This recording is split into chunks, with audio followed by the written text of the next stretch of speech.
Hey, ladies and gentlemen, welcome back to the Quantic versus zNation series. There's some talk whether we should switch over to mouse, but the chat overwhelmingly said, let's go with this series as there's some quality Dota being played out. Series is tied up 1 apiece as we are going to the third game. Quantic and zNation both taking one game. Quantic's big Morphling at game number 1 took it away.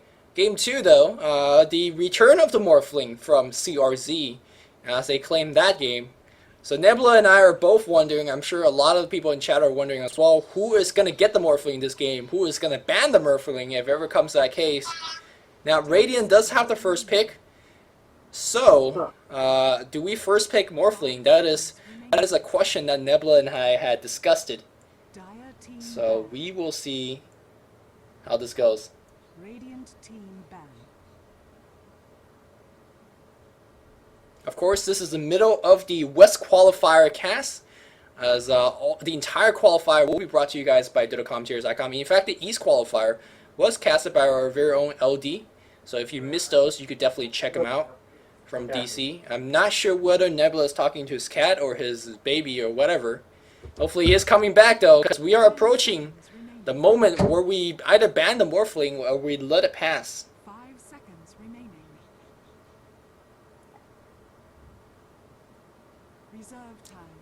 It seems like Painted Go is thinking about, do we ban the Morphling? No, he's not thinking about banning Morphling. He's thinking about, we ban another hero. The Darkseer, apparently they didn't respect, neither team respected in game 1. So I think they feel safe leaving that one go. Perhaps another hero that requires a little bit more immediate attention. We'll see in a moment just about what it is. It's going to be a Panda, one of the heroes that they use themselves. I think both games in a row now. zNation. Back to them. Chen and Enchantress are both in the pool. Any of the Leshracs in the pool, Shadow Demons in the pool. They do get rid of the Leshrac.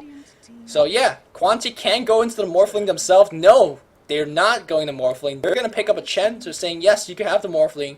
We'll deal with it. Windrunner and Enigma perhaps. Shadow Demons. So Morphling gets by. Neither team is... That's such a letdown. Neither team picks up the Morphling early.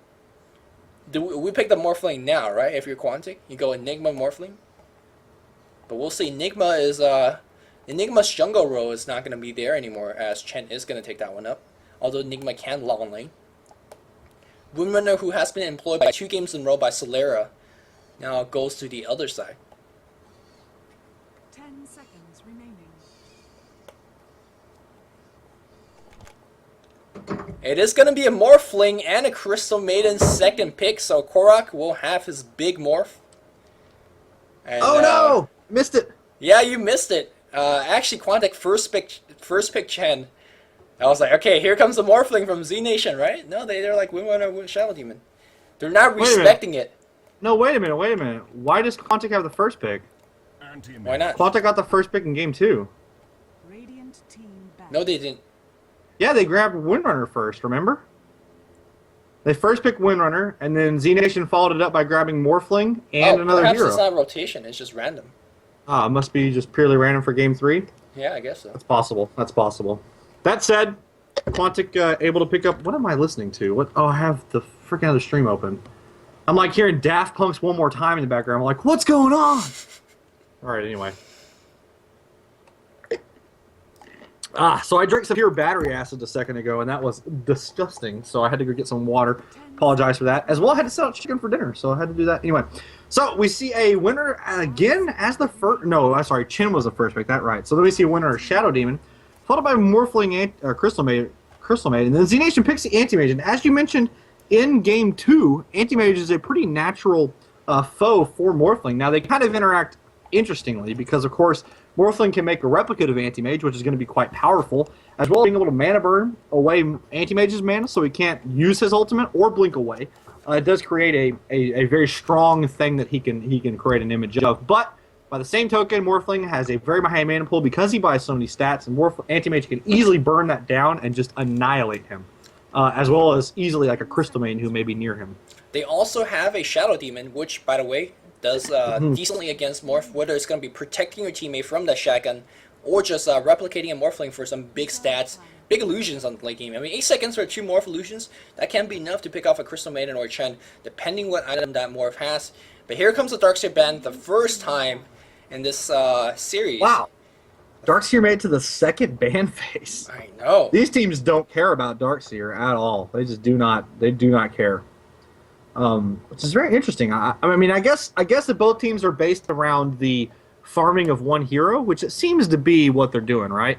I mean, outside of Painted Gold playing the Panda and not really getting a whole lot of farm on that, they've been kind of built around Korok farming, and on the other side, CRZ farming, right? Yep. So because of that, they're not really big team fight based teams. So I don't think Darkseer is even a thing they care about. And zNation go ahead and burn a ban here in the second phase. So honestly, I don't feel that they needed to. I don't think Quantic is going to pick it. Well, I mean, it kind of is a little bit awkward because I feel like both these teams focus on team fight and hero killing so much, and I feel Darkseer is a very good hero for that. I feel like neither team is picking enough pushers. Both games where teams win a team fight, it's very reminiscent of Southern East Asian games where people just kill each other and be like, okay, cool. Like the tier 2s are very rarely delve into. Yeah, until they've already killed a number of heroes. I totally agree, and I think that going forward in this tourney for that spot, I think that's the thing that these two teams may run into that could be a problem. Teams like MTW, teams like Mouse and Fuse, they push very aggressively, and I feel like if either of these teams, make it farther into this and kind of are pushed up against that, they might have a bit of a problem. They might struggle with that a bit. So we'll see. That could be a developing story for these two teams. But back to the here and now, looking to see who actually ends up taking this first here. So we see a Beastmaster being picked up by Quantic, as well as an SK from zNation. So we do now have an ultimate that could have been used with the Darkseer for zNation, but they opt not to do that. Now, of course, Roar is going to be very strong against an Anti-Mage, eliminating his ability to blink. They can use that pig to perhaps cancel a SK ultimate, though it's going to be a bit more difficult. Okay, calm down, Nebula. Well, you can use the Hawk to give yourself some vision. That's probably more relevant. Of course, you can see an SK ultimate coming a bit more readily than you might otherwise be able to. As well as being a Roar for the Shadow Demon. I mean, eliminating Shadow Demon's ability to disrupt, you can easily take him down before you can do anything, and that can be pretty beneficial as well. As we see a Syllabear being taken as well, so I believe that's going to be Painted Gold's hero? It might be, although Painted Gold, I believe, plays solo mid, unless they're going to go solo mid with Syllabear, which I think, judging from these lanes, he will be, unless you put the Beastmaster old school solo mid, and then you have your Syllabear going long lane. One thing we do know for sure is that Korok's going to be going bot with Morph, and Mikey will be supporting him with the Crystal Maiden. Meanwhile, on the other side here, I feel like there's some decent stun. Burrow Shrug is a good stun, especially when Blink Dagger is involved. Shackle Shot is a decent, although not the most reliable stun at times. Whereas Radiant stuns are very reliable, although single target. The Frostbite, and the Roar. Yeah. I think my guess here, Last Hit Magic has been playing the jungler in just about every game, so I assume he's going to be playing that Chin. And Solara has been playing that long lane hard solo, so I assume he's going to be playing a Beastmaster up on top and maybe a Syllabear middle. But if he plays a Syllabear, then we'll see a Painted Gold Beastmaster middle, which is also a possibility. So pretty interesting lanes here from Quantic. Now, zNation has a couple opportunities here. There's a few things they can do. They can go for a bit more team fight strategy, or they can go for another support, maybe help out that Anti-Mage in lane if they're not going to put the SD there. I'm interested to know where Anti-Mage is going to go, because right now they don't really have a natural mid-solo. They could put Anti-Mage mid-solo if they pick up something like a Vengeful Spirit here, but I'm not sure what Vengeful's that would actually do for them, so I don't think that's necessarily what's going to happen. They could put an SD, I guess, with him. Lich Anti-Mage. That's a decent. Yeah, Lich is also a pretty strong. And of course, Lich is decent against Syllabear. So you throw down an ultimate, he has to kind of get that bear away. Nope, we're going to see a Venomancer again. So zNation using the Venomancer yet again, as they did pick him up last game. So that's probably going to be the support with the SD one, would be my guess. I feel like Venomancer, a pick against Syllabear, who could naturally tank it, Morphling, who naturally tanks it, and a Chen, who heals through it. I feel like that's a fairly weak pick. In this case, the wards are not going to be too effective. It doesn't seem like Quantic will be, storming out of gate with the pushes and whatnot.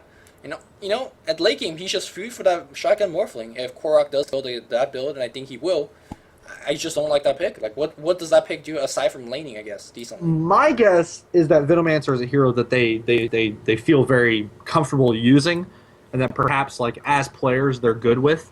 I think that's one of those situations where they pick a hero that they're maybe just comfortable with playing, as opposed to picking something that might be in a vacuum better, but actually being executed by their team worse. You see what I'm saying? You mean the other way around? The hero's worse, but they play it better? No, in a no. Rather than picking a hero who in a vacuum is better, I see. but they can't play it as well, they go ahead and pick up the Venomancer. So I think that's just what they're doing here. That's your call? Okay, we'll see. Yeah, I think that's probably likely, because it doesn't, honestly, I'm not a big fan of this pick either. It's decent against, what, Mikey? That's about it. Like, it's okay against if Panic he's Gold. carrying it up with hexes and whatnot, then. Yeah, but past that, there's a lot of tank. I mean, Venom Scale's okay at gaining. It's such a good slow, but that's... It's, I don't know. I mean, obviously, they can kill a Solara early on, who is playing that Syllabear. I mean, they could obviously gang him pretty early with the Venomous Scale. And I think there's a chance that they're going to have a Venomancer Anti-Mage lane up top, which would be quite strong. That's an ugly lane, actually. Or spicy, as one may call it. Yeah, it's pretty good against Solara if that's a Syllabear. I mean, you Venomous Gale and you blink in and do some mana burning, and depending on what kind of ability goes, you can do a lot of damage pretty quickly. So, Painted Gold is going to be playing that Beastmaster. I believe he will be in the middle lane. Up top's going to be Solara playing that Syllabear. Mikey is, of course, going to be on the Crystal Maiden. Korok, what a shock, is going to be playing the Morphling. And Last Magic will be on that Chin. Yeah, we are actually at 1 game apiece. I see people in the chat not too sure what number of game. This is 1-1 apiece. The winner of this moves on. Loser of the game will go to the loser bracket of the West Qualifiers. Meanwhile, on the zNation side, we have Solina going to be on the Anti-Mage. Play semi-carries for the first 2 games. Going to be on the hardcore gear on the Anti-Mage. We have CRZ, who plays solo for the last 2 games. Now on Sand King, perhaps that is going to be the solo mid. Getting a little bit of support. Yeah. We're going to have... the bear scouting at everyone else. Just the bear. It's just the bear, yeah. I was thinking the same thing as well. I was like, uh-oh, where's the actual Lone Druid stuff? He doesn't have Blink on that bear, though. It's going to actually take it down. I think he's just Burrow Strike it. Yeah, you do. It's 100 gold. Yeah, totally. I mean, he's got a full, 120 seconds now before he can recast that bear. So he's got about, almost